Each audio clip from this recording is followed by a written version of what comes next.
انا من الاول دايما بيقولوا لي مصنفيني هم، يعني يقولوا لي انا اتصنفت وانا ما عنديش فكره يعني ان انا ممثله اغراء، وانا مش شايفه ان انا ممثله اغراء. انا بأدي دور، يعني بيطلب مني دور، فلو حبيته وعارفه ان انا قادره اقدمه فبقدمه. بس مش بقدمه على اساس ان هو اغراء، هو مفيش حاجه اسمها اغراء، بس ان انا المشاهد النهارده او المشاهد او الصحفي شايفني انا مغريه، دي حاجه تانية. هم اللي صنفوني، انا ما صنفتش نفسي ومش شايفه نفسي يعني. ومش عيب ان انا لو ناجحه في اغراء، يعني برضه في يعني نجمه كبيره يعني زي النجمه هند رستم، يعني هبقى فرحانه يعني انا شبهوني بيها يعني شويه، بس اكيد انا مش هي يعني لسه بدري عليا كتير.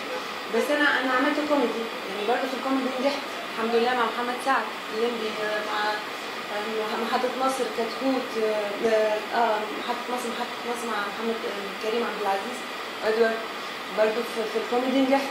بس هما ما اكدلوش الكوميدي، يعني مع اني انا ناجحه في الكوميدي اكتر من يعني انا نجحت في كتكوت محطة مصر اكتر من خيانة مشروعة نفسها.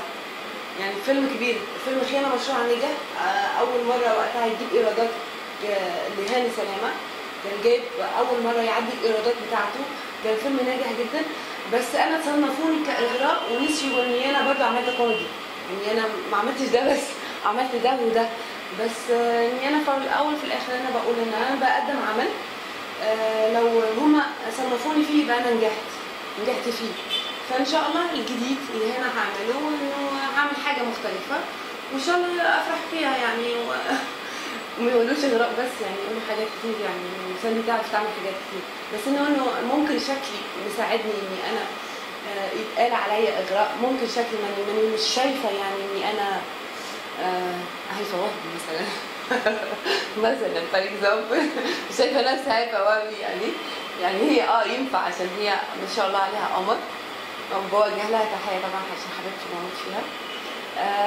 بس اني انا لما يعني افرح لما بيقولوا لي ده، افرح عشان مش عشان انا اغراء، لا عشان اني انا احس اني انا فعلا نجحت في ده بس.